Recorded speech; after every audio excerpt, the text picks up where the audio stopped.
excited.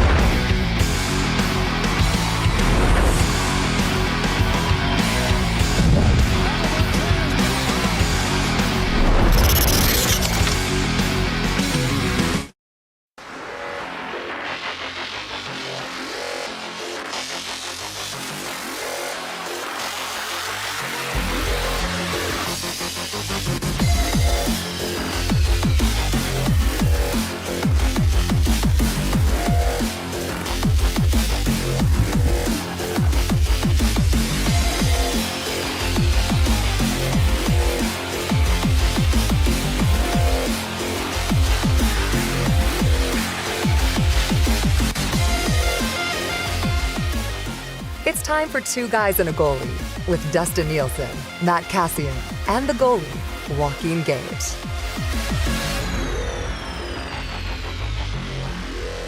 All right, what's going on, everybody? Thank you very much for being here. Oh, there we go. Another EST here, the beautiful shirt. What did he get? What'd you get, the Wolf? Nugs, chicken nugs. You can't go wrong with chicken nugs. All right, see you later, buddy. The wolf was in the house. He's taking off this morning. We are at the Popeyes on 170th. Swing on by today. All the proceeds from all Northern Alberta Popeyes, starting Red Deer North, are going to the Ben Stelter Foundation. This is a great cause here, Gager. This is terrific, right? This is unbelievable. I'd like to know how much they're pulling in a day. This is Ben Stelter Foundation. We'll find out. Yeah. This is great. This is awesome. Cass, what's going on, man? How you doing? I'm good, buddy. I'm good. Good. Fresh off watching that game from up close on the weekend, which was a little date night, a lot of fun. Cass? Little date afternoon, which was good. Still disappointed Maddie didn't actually go on the show. She should have. I should have popped on. Why not? She should. I don't know why she didn't. She was like, "What am I going to talk about?" I'm like, "Well, just say like what you thought of the game." She's like, "There was lots of broken sticks." I'm like, "You should have went on and said that. That would have been great. People would have enjoyed it." But yeah, so good weekend with that. Oilers win.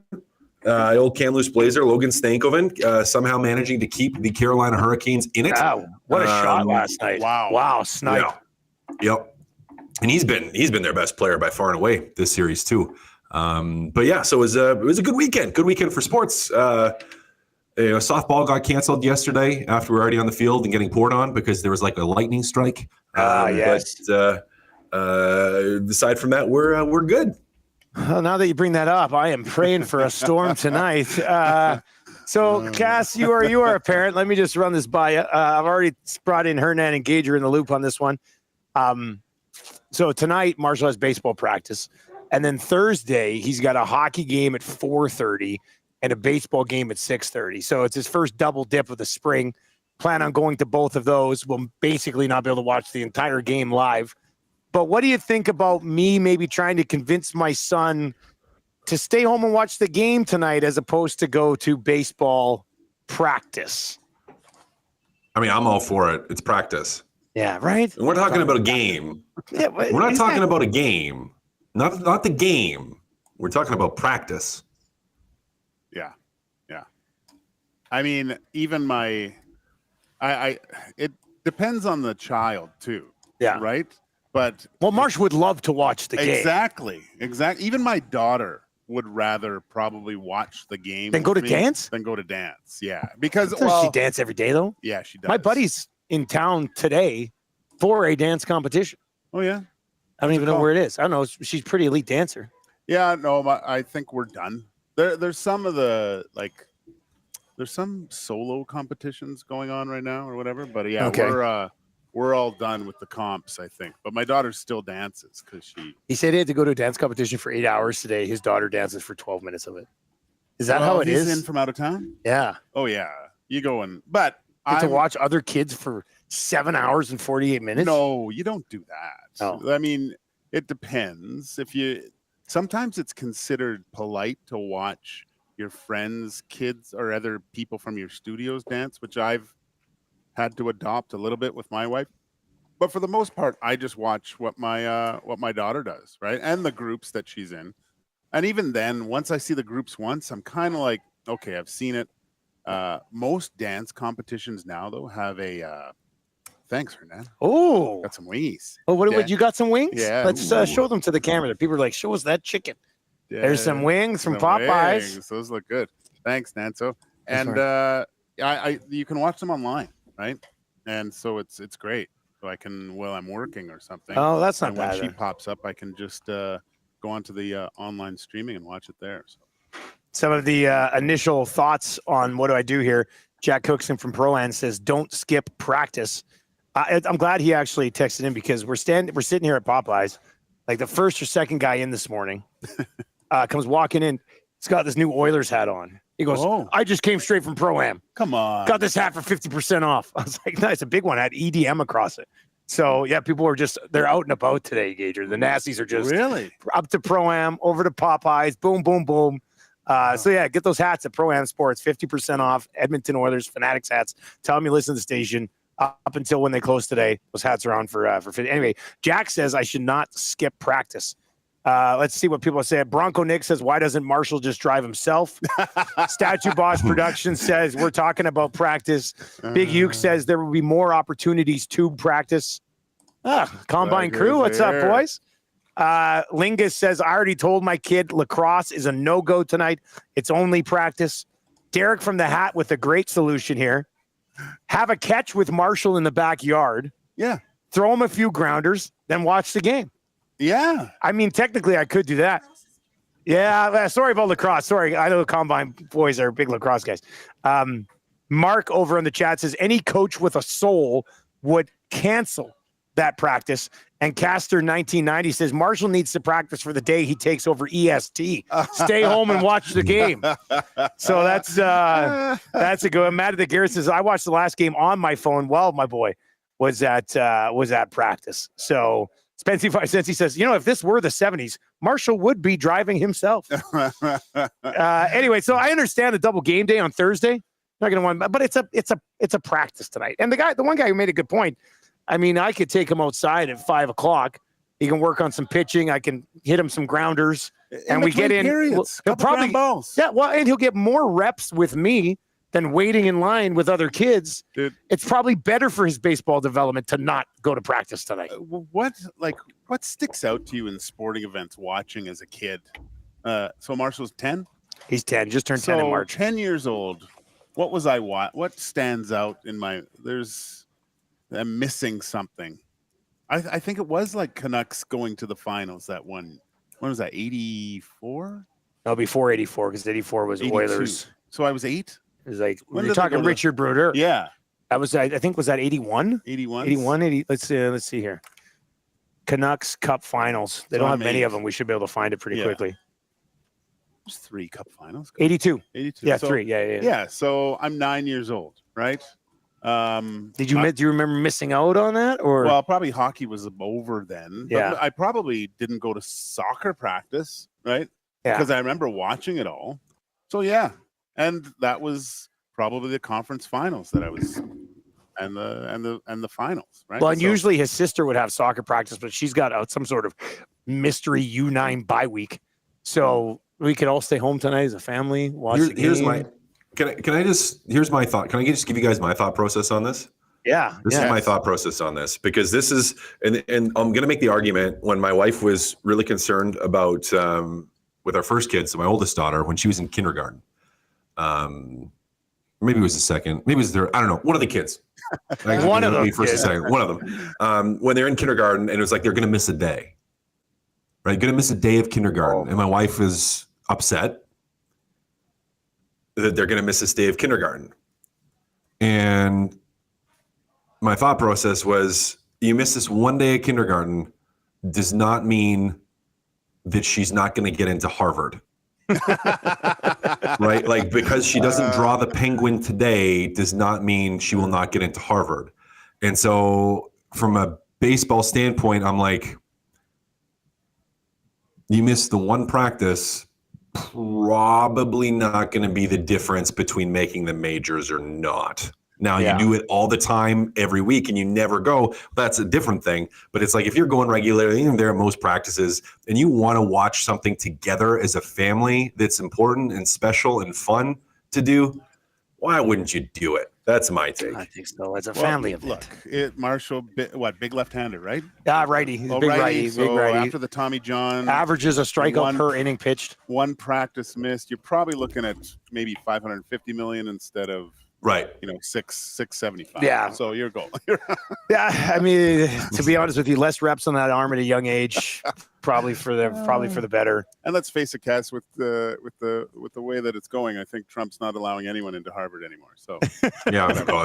That's a whole other thing. A few more thoughts here. Chris Sadaway says, I'm negotiating with my kid's piano teacher on rescheduling a 7 to 8 p.m. lesson block. So that's everybody's trying to figure out what to do here. Collingwood Rob says, you committed to the team, practice or not. Now the coach should have rescheduled a few days ago. Surveyor Brett says, you can't cancel practice. Baseball season is so short. There's only a finite amount of field times. Just go to practice, watch the game after. I'm coaching practice tonight. It'll be a tight 1 to 1:15. This one says, watching the game wouldn't even be a question about missing school if it was 1972 Canada Summit Series. So why is this big local game any different? it's funny because a lot of my client meetings are in the evening, and they're scheduled before the schedule comes out. No. And so, but this is my move is people go, I can't believe you're going through this meeting with the game, and I'm like, you are my focus. You are what's important. You better close. Meanwhile, I'm waiting all day to see if they'll cancel. Please cancel. Please cancel. Please cancel. But they appreciate it. They do appreciate it. Cooks it at Pro-Am says, with that being said, both of my girls played softball during the decade of darkness. He says, it was terrible for business at Pro-Am, but zero conflicts.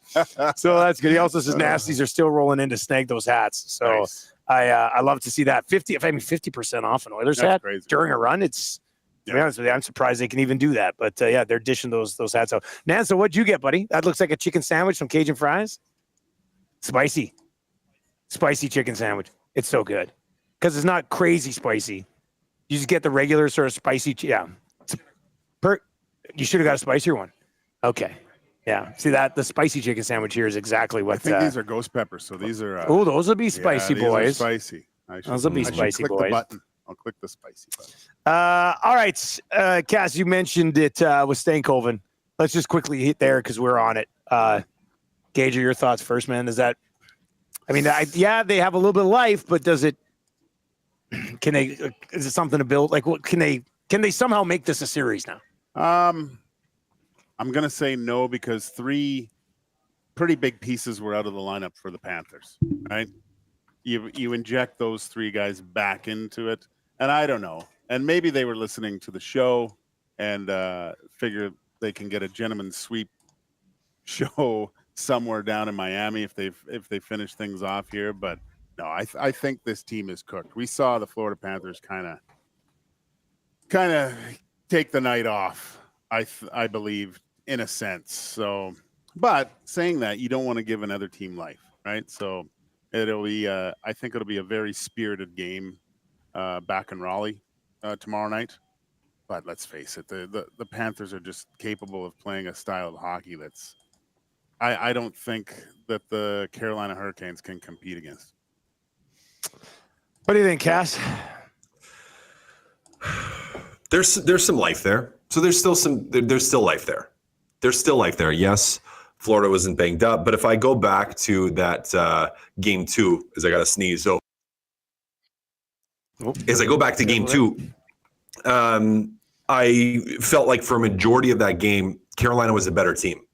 Like they outchanced them, they outplayed them. They were the better team.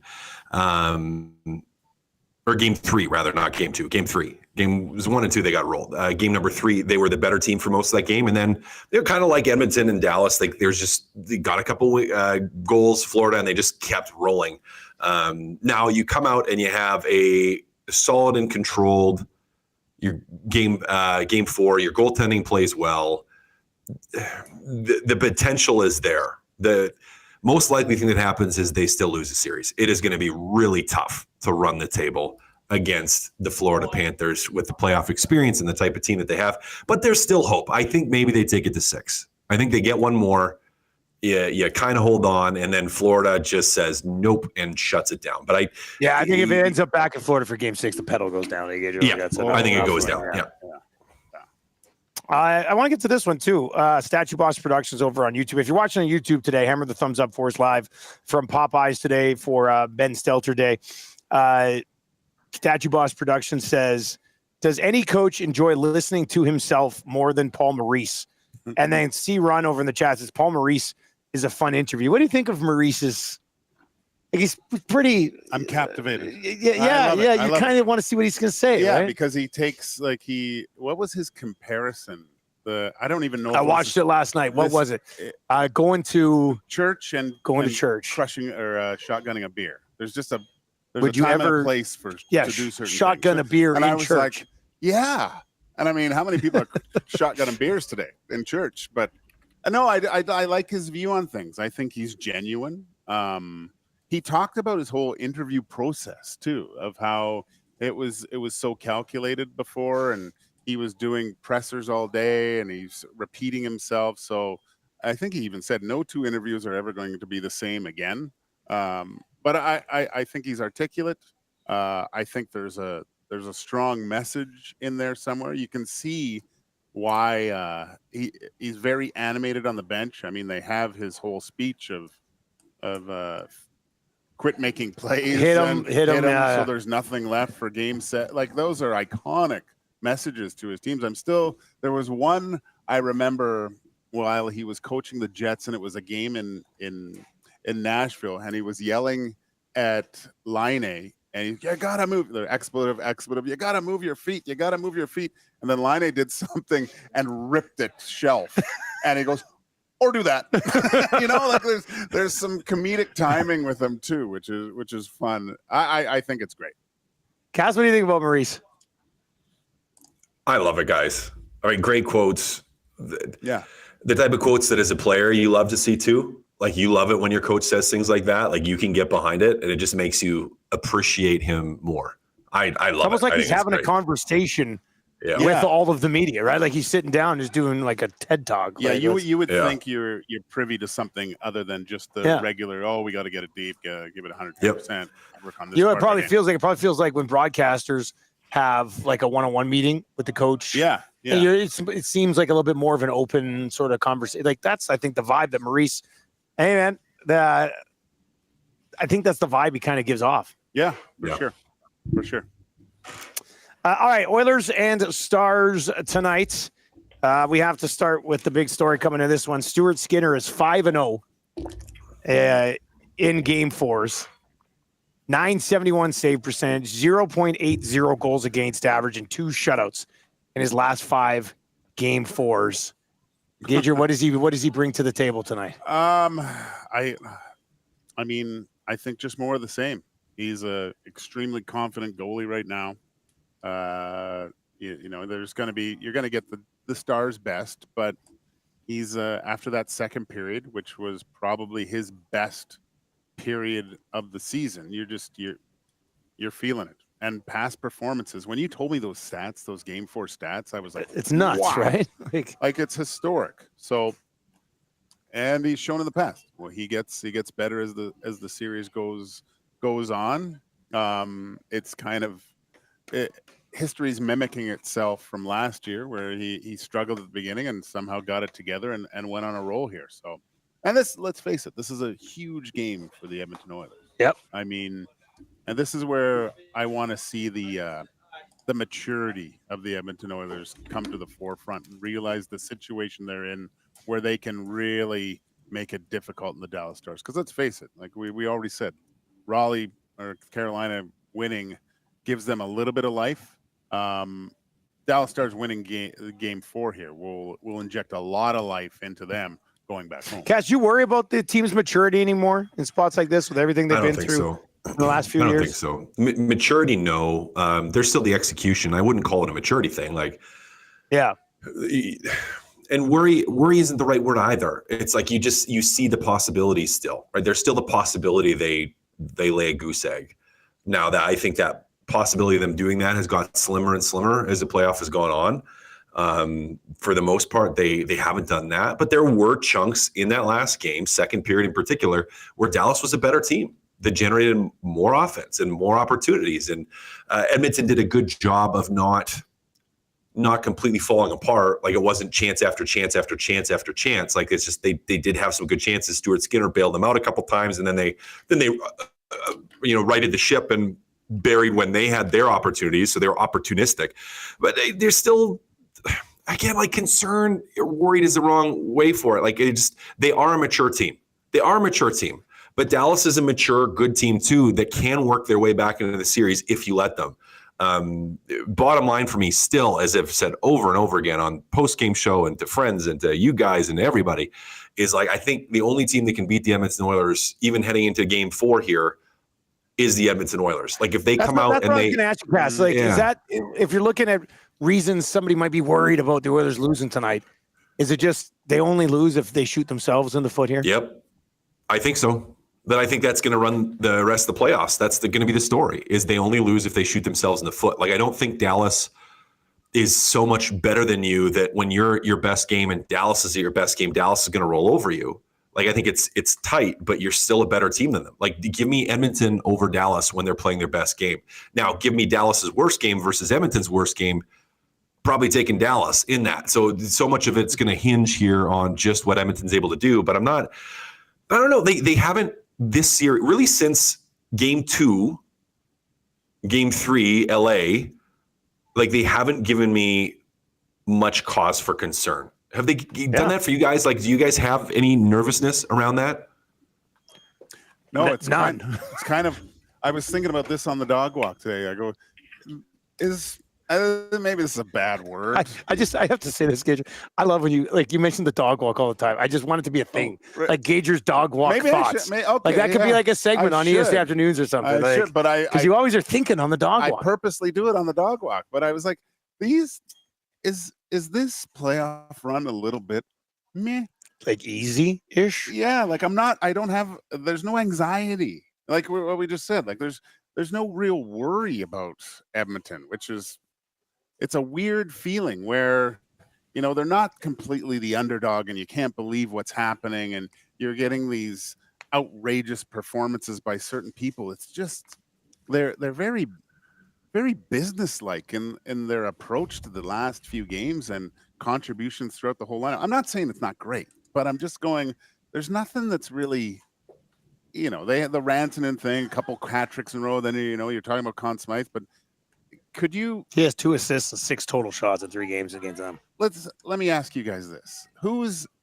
Okay, Edmonton Oilers win the Stanley Cup tonight. Who gets the Conn Smythe? Still be McDavid. Yeah. Okay. I think it would still be McDavid. It would still, but it's not like above and beyond, is it? Yeah. No, I don't know. Like, Rip City Step makes a good. See you later, man. Lots of listeners coming in. This is great. Rip City Step makes a good point. McDavid looks like he hasn't truly smiled since the playoffs began. I don't think he's going to let this team get overconfident from outside praise anymore. That's a good view of it, because he looks ornery. You would think he was down 0-3 in all these series. Like, he is very businesslike, and even Leon too. I think for the most part, like, even the celebrations afterwards, it's business as usual. They know that there's something big on the horizon. It's been businesslike since overtime against LA when they turned it up, because it wasn't before then. And that was the last time I was, like, nervous, because I was really nervous. I was really nervous at that point because they just that was the last moment of anxiety in this series. Yeah. And it's like Vegas, I didn't have much anxiety. This series, I haven't had much anxiety. I'm just like, and so much for this series. And I didn't know at the start of the series, I didn't know how the series was going to go. But watching that game 1 where I was like, they're just a better team. They are a better team when they're going. So they haven't given us reason, I don't think, to feel that, aside from maybe the penalty kill. Although that's been okay. That's kind of worked itself out. You make a good point. The penalty kill failures in game 1 probably led some people to be pretty kind of nervous about it. Like, what if Dallas' power play remains red hot, or you keep taking dumb penalties? If the Oilers do have an Achilles heel, it would probably be the penalty kill. in these playoffs so far. Yeah. Last year, their penalty kill in the playoffs was -1. They allowed 4 power play goals, scored 3 shorties, just all-timer. If you combine that penalty kill with this year's team, my God, they might not have lost a game. Well, that's what DeBoer referenced as the reason why they lost last year's series, right? Yeah. 0 for 14 on the power play. Yeah. Big Dave texts in 780-218-9999. That's where you can text us. Big Dave says, Gager should write a book and call it Dog Walk Thoughts. Could be EST's first foray into publishing. Hey, it'd be nice one day. Yeah. We have an office where you come in and there's like 6 different books from our different staff members. This is Gager's Dog Walk Thoughts and Dusty's menus I like that children also like that type of thing. I think Cass's fridge repair how-to guide. That Home improvement. that's home improvement tips. The Matt Cassie. Because your bathroom was out of sight, Cass. Way back. Bathroom Oh, remember that? Way back in the day? Yeah. You made a very fancy, like, what do you call that? Back in the, what do they call that? Called the Titanic room, the Titanic bathroom. Yeah, that's kind of what it looked like. Yeah. I'll actually have to send you guys. A very Victorian washroom. Yeah, because we did the laundry room. I had a lot of help for that one though. Mostly help because I just didn't have time. So because we got fancy laundry room. Well, it wasn't supposed to be the laundry room. It was okay.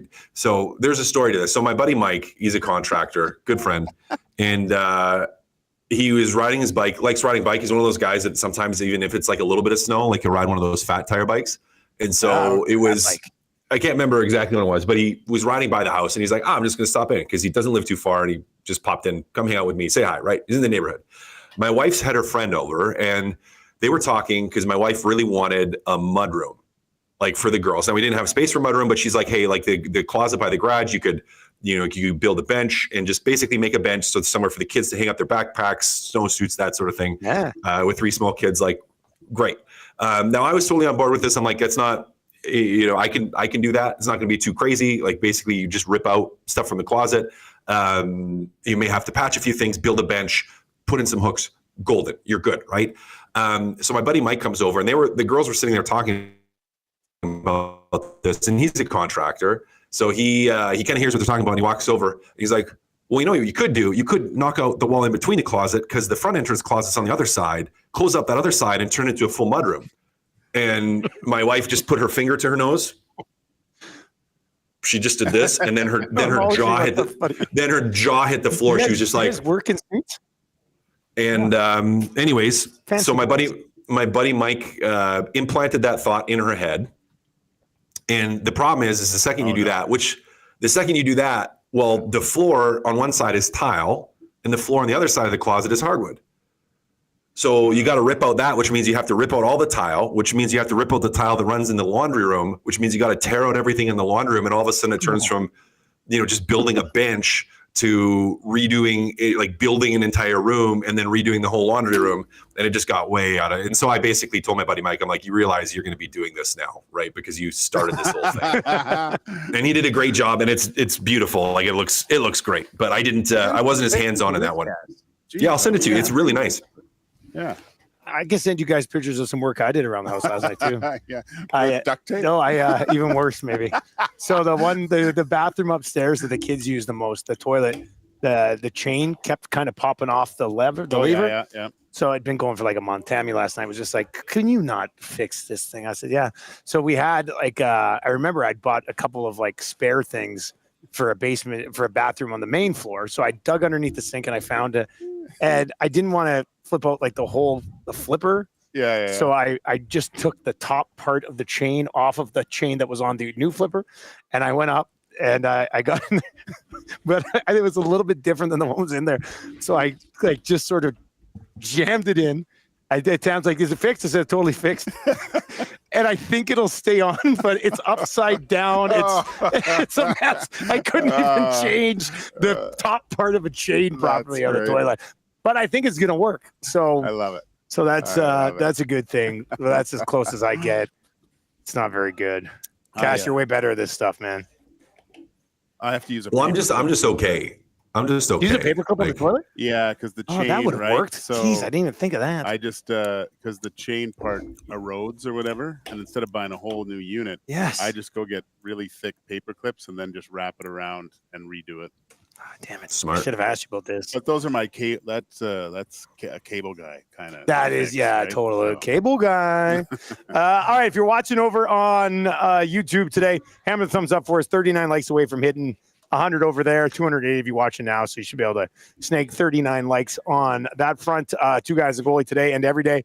Brought to you by our partners over at GS Construction. They've been setting the industry standard for 50 years with quality, efficiency, and safety driving their success. GS Construction has a foundation built on teamwork. Now they want you to become a part of the team. Visit www.gsconstruction.ca and click ready to work, or visit their page at indeed.ca. With the Next Step Person program at GS Construction, it's not just a job, it is a career. Cass, Arvidsson is in. Connor Brown is out. Your thoughts on what they may be missing or what they may be getting here and just the switch in general?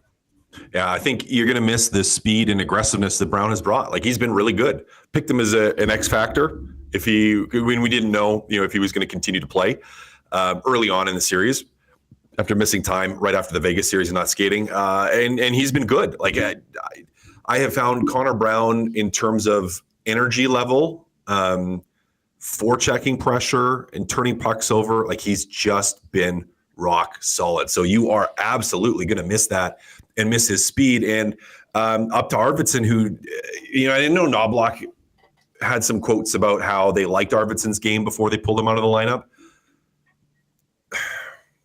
But if they really liked his game, they wouldn't have pulled him from the lineup, and Kapanen wouldn't have found his way in. Yeah. So he is the natural guy to go back in there. And I understand delaying and waiting on Ekholm. Like, if he's not ready, don't force it, because you've been playing well. Your defense have been playing well. Now you have an opportunity because Brown's hurt, where I was like, okay, well, if Ekholm is ready, you could go to 11-7 because you're not pulling someone out of the lineup that you don't want to pull out of the lineup, but you have a guy that got hurt, so you can do that switch. But I get wanting to get Arvidsson back in there too, because he is a guy that you would hope you would have the desire that he could be a guy that could contribute regularly. So I'm hoping he brings that energy. Like, if we go back to how he played against Edmonton in the playoffs, where we all were just like, wow, I mean, this guy is battling Draisaitl over and over, and then just like battling Ekholm and physical and in the corners and around the net and just scrappy and hard to play against. I want to see that, because we still haven't seen that really all season from Victor Arvidsson, at least not consistently. And, here's the hoping that he's able to step in, and maybe watching a couple games has inspired him a little bit. So we'll have to see. I think you're going to see the buzzsaw that we saw for those years in Nashville. Big game loading here for Arvidsson. Yeah. Just imagine him sitting in the press box or whichever, watching this game and looking at different areas where he can contribute. He's obviously not as big as Brown, but I think he can get into the opposing team's equipment a little bit more and cause some issues for the Dallas Stars D-man, right? Like, he's going to be finishing every check, just that annoying kind of mosquito presence, right? And just constantly buzzing. I expect that type of game from him, and that's what he's going to have to do, really, to replace that the physical play of Brown. So I have complete confidence in him having a real good game, even though he's been out of the lineup for a while. 780-218-9999. We'll take a look at these projected lines for the Oilers here. And I don't know who had these lines. Daily Faceoff just says source projected. I know Jack Michaels tweeted out this morning that Arvidsson expected to return and play on a line with Mattias Ekholm and Vasily Podkolzin as they sort of, kind of keep things. And maybe we saw a little bit last game. But McDavid with Perry and Draisaitl, Nuge with Hyman and Kane, Henrique with Kapanen and Frederick, Janmark with Arvidsson and Podkolzin. Cass, if that's what they roll out tonight, what do you think about that? As always with Knobloch, that could last 5 minutes. Yeah, I'm not reading into these too much. I'm not either. And it depends too. I think they're going to look at what Dallas is actually throwing out. Is Hintz going to play? And if he plays, who's he going to play with? How well is he moving actually? Like, can he actually skate? Can he actually contribute? Is he going to be effective? And I think you could see some adjustments from that. So I think Knobloch's going to want to see what he has, like from Arvidsson too. So I don't read too much into it at all, like you. So what do I think about it? I mean, I think they could last for 5 minutes. It could be good, or they could not be good, and he changes it immediately. Or that might not even be what they start with. Like, we don't know till they actually hit the ice and they're actually rolling the lines. What do you think is more likely, Gage? Are these lines I just spit out here, or the ones we've seen recently? I think that's what we're going to see. This one here? Yeah, Nanso said that's what they announced, is they're keeping Connor and Leon together. Yeah. And look, it was they couldn't handle it in the third period, right? Connor and Leon had the majority of the puck possession, and they blew the doors off. So why not? Just like everything else, stick with what works right now. You can always go back to what it was before, which you'll probably see at some point, I guarantee. But no, I think this is a good move, especially I have a tough time thinking that Rupe Hintz, after skating around in warm up and still not going, what's 48 hours going to do? That's not a miracle cure. Yeah, Cass, what do you think about that with Rupe Hintz? I mean, he tried to go 2 days later. Is it going to be significantly better? I don't think so. You're gonna freeze the crap out of whatever it is, and you're gonna try and warm up. Yeah. But like and I guess that's the kicker to me, is like, because they probably tried to freeze it, whatever it is. I still question. Like, I was curious. I think if it's a broken bone, like if he cracked something in there. Yeah, he didn't skate this morning at all. Well, you're not going to. You're not going to. Yeah. Like you quite literally, and this is what they would have done for stuff like that. Like if it's not so outright, it's so like bad, Cass, that it's not even worth trying to do it in the morning. It's like why would you freeze it up and go? Freeze it up and see if you can go. Like, why put that pressure on it? Like, and that's where, like, it's one of two things. One of two things. It's either a broken bone, which you could just freeze it and hope. Or it's like I don't know, if you pull your big toe up or like pull your foot up, you have that big tendon that runs right down the front of your foot. Like, and that's if you ever get lace bite. Like, your guys talk about lace bite as a skate. Like, it's that tendon that if it gets agitated, like from a nervous system standpoint, it really hurts and really sucks, and you can't put any pressure. Like, you get lace bite, if you've ever had it, that tendon and those nerves get agitated, like any kind of pressure on that just absolutely crushes you. So it's either broken bone or it's that. Now, with either of those, really the only thing you can do is freeze the crap out of it. That's the only thing you can do. Like, if it's a fracture, not at risk of like compounding or breaking or worsening, then you just got to get your foot in. You got to freeze it, get your foot in, and hope it doesn't, from a nervous system standpoint. How long does that freezing last for, Cass? A couple of hours, but it all depends on, because you can't, like, it's not like you can freeze the whole foot. Yeah. Right. Like, it's not like an epidural. You can't have a frozen foot. Like, you have to have it local on that area. And that's where, depending on what it is, it's like, well, the freezing may take, but it may not work. And that's, I'm assuming, what happened in the last game, where it's like they probably tried to freeze it, which is where he went out for warm up, and it didn't take enough to where it limited that pain. But yeah, freezing, it's just like going to get frozen at the doctors or dentists. It's going to last a couple hours, but you still feel it. You still feel it a little bit. Yeah. Where you can't talk. Yeah, you're just like, just drooling, trying to take a sip of water, just like, yeah. Feels so weird. All right, so I do like Buzz in Nebraska says pre-existing injury, perhaps. Yeah. I think it was probably from the Darnell Nurse slash. Well, I don't know, man. It's from the slash. Had just to from have the been. Slash? Really? Just below the shin pad, right on the. It's on the tops of the laces. Top of the laces, top of the foot. Yeah. It hurts, man. Like, I would do that. Like, that's you don't have to do it hard. Sneaky little goalie move. Oh yeah, just pop it and just. I mean, you drop your stick on there. It's like dropping something on your foot, but only with force, right? It just hurts. There's no. But Rupe Hintz, what's his biggest attribute? He can wheel for a big guy. Skating. Right? Yeah, he can fly. When that's hindered, he's.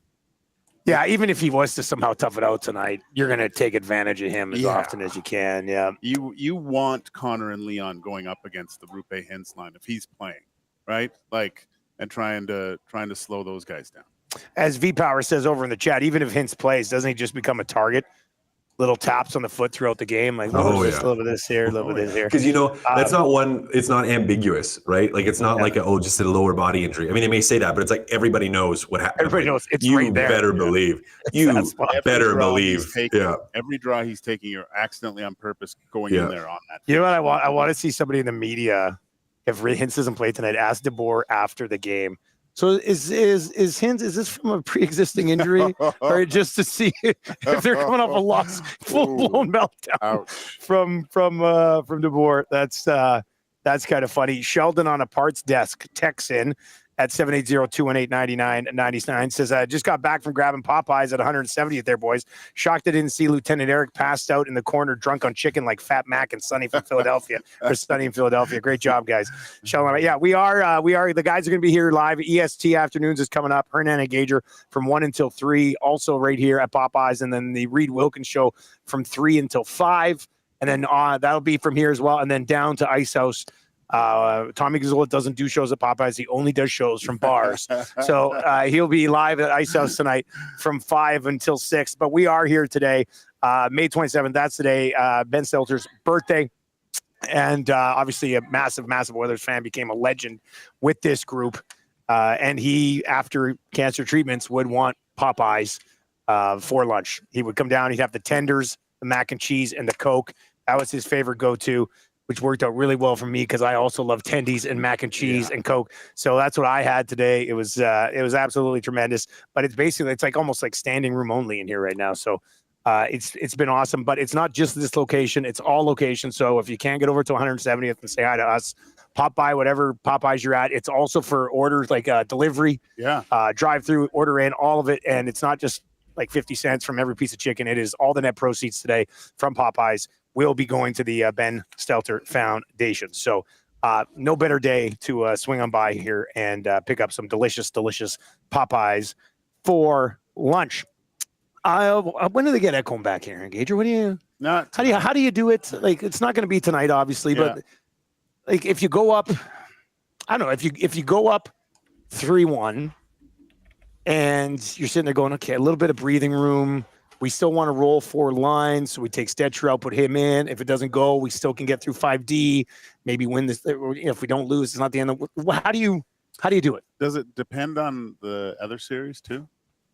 Oh, if you're gonna have like more rest or something, or I don't know, maybe I don't know what the answer is to this. Because maybe if Raleigh, or I keep saying Raleigh, Carolina picks up another win here, I think. You want to get him in games, but it's Mattias Ekholm. I think he'll be just fine. Just a little bit more rest, practice, not have to. I might, if Carolina wins the next game, I might just try to keep things the same. If the Oilers win tonight, go down to Dallas with the full intention of ending this thing and getting everyone rest, Ekholm included. And then game 1 of the Stanley Cup Finals, boom, Mattias Ekholm's in the lineup, right? It's game 1 of a new series. If it's not great, you'll find out then. And then if it doesn't work out, you've got a really serviceable player in Stetcher to come back. So. How would you handle it, Cass? Yeah, I mean, you've been rolling. The defense has been playing well. Stetcher was fantastic, I thought, last game again. He's been good. Yeah. He's been really, really good. Bouchard has been really, really good. Nurse has been good to very good. And the Klingberg-Wallman pairing has been rock solid as well. Like, it's just everybody's kind of been just cruising along. So I'm just not in a rush. Here, guys, to throw him back in. Like, if there is any chance he re-injures or makes things worse or can't play further, like, just wait another couple of days here. I would wait. But in a perfect world, you'd like to see him get in a game or two. If you're going to say, okay, well, we know with certainty the Oilers are going to the Stanley Cup final, you'd like him to play at least one before then, wouldn't you? Like, I kind of lean that way. But I'm not rushing to it. Like, if there's any question, like if he comes back, guys, and he's playing at 80%, I don't want that. Because Stetcher is playing really well, right? And he's probably the guy that comes out, or maybe you go to 11-7, but you're starting to mess with things a little bit, and they're winning and they're playing well. So I'm not rushing out to it. This could very much be a recency bias take, and if it is, that's fine. But Remember the Ekholm we saw there for a while, and you're like, this is I know it's a not shot. him. Like I think Stetcher's playing better now than Shadow Ekholm was in that like 3-4 week stretch there. After Remember the Four Nations yeah, there? he wasn't. there was no. nothing to his game. It was Yeah. bizarre. We've It- never seen him like that. It was going down. Yeah. Right. Like it got worse as it progressed. Yeah, I mean, he looks good. His movement. I mean, when you watch some of the highlights in him in practice, it seems like he's moving around okay, but doing it in practice is a lot different than doing it in a conference final game. One thing I wonder about too, and I'm sure I don't know if it's a concern just because of his good play, but Stetcher against the Dallas Stars, I think, is different than Stetcher against eventually what could possibly be the Florida Panthers with their forecheck, right? Ekholm's a little bit bigger of body, able to withstand a little bit more consistent physical pressure, I think, than Stetcher can, although he's been doing great. But I'd like to see him. It's tough to say because I'm with you, Cass, too. I don't like the messing with a winning lineup just because. Yeah, no reason really to do it. I mean, No, if you win again, you're cruising. I guess the luxury is Stetcher's play has provided you with, well, if it doesn't work, fine, we'll just go back to this. You know, you're not worried about it, which is unreal. T-Man says have to get Ek one game at least in Dallas. Hopefully it's a closeout game, and then he has some time off there. Sobkirk notes that Rupe Hintz did skate yesterday, but missed this morning's skate. More gamesmanship bull crap. And this text in from Timber Woodsman says, where do I find player props on Play Alberta? It's a good question. I'll just walk you through it here. It's very simple, actually. Mind you, if you haven't found it before, maybe it could be a little tricky. So you click on NHL, then you see Dallas Stars, Edmonton Oilers. You see the money lines, the puck lines, and the spread. Then you see a little plus 61. You hit the plus 61, you scroll down, and then there's another bar that has SGP, which would be same game parlays, popular totals, handicaps, period. And then you'll see player markets. You might just have to scroll over a little bit, and then you get to your player markets, and that's where you get all the goals, all the points, power play points, shots on goal, assists, plus minus, block shots. They're all there. Somebody said the play I really like tonight is Cody Ceci over 1.5 shots blocked because you can bet on. What I really want them is to throw out some Zach Hyman hit numbers. Yeah. Like give us the 9.5. Yeah. Give us the 9.5. I like that. That's so tough to judge though. Like what's a hit, what's not a hit. Like that would be. It's so subjective to whoever's. Yeah, I wouldn't want to be the guy who's in charge of. I very know sketchy people, that would be. I know some people. Some calls could be made. Well, that's the thing. Like, Anyone know the stats guy? hey, nobody's gonna look this up. Give him 11 hits tonight. Like just let's do that, please. Okay, Rantanen. We mentioned a little bit earlier. Rantanen, whose vehicle? Hey, what's up, man? That's the door. 780. The shirts. Oh, no way. Yeah. Cass, what have they been doing against Rantanen? 6 total shots. Maybe his best look was that glove save Skinner made, kind of stared him down the power play. I might be missing another one, but just 2 assists, 6 total shots. What's going on with this guy? I think what Edmonton has done, and it, not just Rantanen, but I think is the Dallas Stars in general, 5-on-5, aside from maybe chunks of that second period in Game 3, is Edmonton has taken the unnecessary high risk out of their game at both blue lines. So defensive blue line and the offensive blue line. Like they are generally making sure pucks get out and they're generally making sure pucks get in. Like they're just not turning over pucks. And to me, that's where Rantanen feasts off. It is like, you turn the puck over in the defensive zone and he's able to spin off and make a quick play to the net. Or he's able to transition on a turnover at the blue line and now all of a sudden it's got some speed, momentum, and can step to the outside and make a play skating into the offensive zone. And Edmonton just hasn't given that much up. Like they just have been very safe back there. Secondary to that, their layers of defense have been really good. So if he's been able, and there's been a couple times where he's been able to, again, because he does like in the offensive zone to use his size, like kind of like Draisaitl in some ways, like where he feels pressure, tries to spin off of it and use his size then to make a play. Anytime he's done that, that secondary support, whether it's another defenseman or a forward, has been there to close time and space and to basically limit it to Rantanen just kind of half beats one guy instead of being able to beat 1, 2, and then 3. So there's hasn't been the cascade of mistakes for guys trying to cover. The support they've had has been good, and they just have taken care of the puck in transition areas, which ultimately has limited his chances.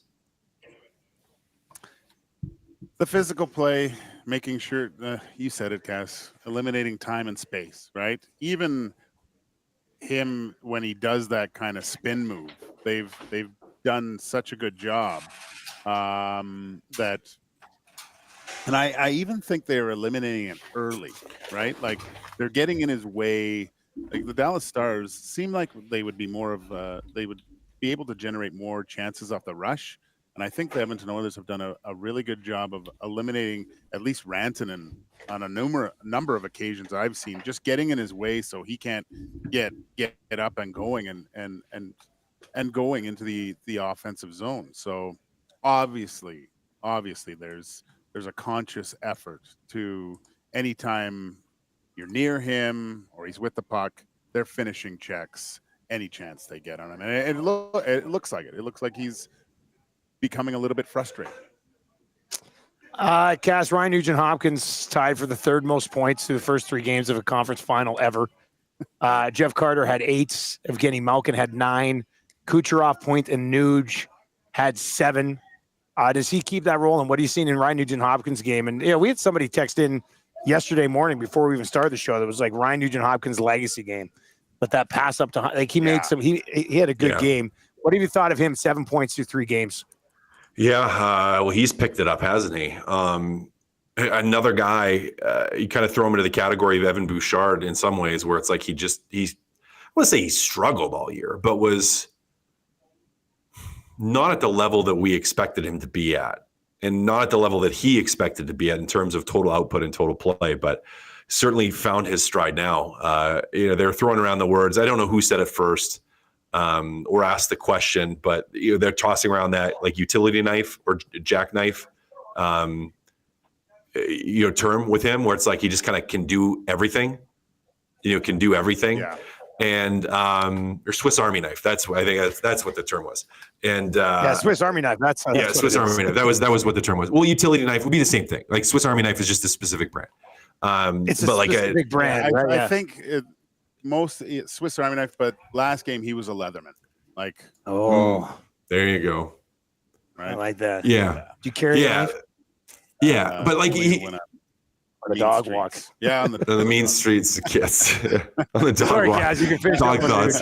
No, it's trusty, dependable. You can do everything, and has just been the right tool for everything right now. Like he's finding ways, and I mean, maybe we shouldn't be surprised because we have seen him play that way before. But he's found that next level to his game where he's stable defensively. He's contributing offensively.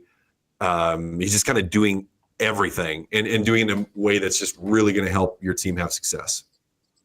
I remember one time when I was like late teens, somebody got me a knife for like a birthday present. I was like, what am I going to do with this? I mean, I don't go outdoors. I'm not an outdoorsy guy. I use this while I play video games in my parents' basement. My father-in-law, he carries a Leatherman. Okay, all the time. On his belt. Okay, yeah. And I need to borrow that thing so many times. Really? Oh my God! It's like he's like a 6-shooter, like a gunslinger. Like as soon as I don't have this, and then boom, it's out, and the proper tool is out for me to use. Like, I think he just sits around and practices that at home. Maybe. Pretty cool thing to do in the moment. It's awesome. Yeah. It's awesome. Yeah, that's good. All right, that's going to do it for Two Guys and Goalie, brought to you by GS Construction. We have EST afternoons coming up. You guys got a Stars guest on, don't you? Sure do, buddy. All right, you guys. So you'll be talking about the hockey game.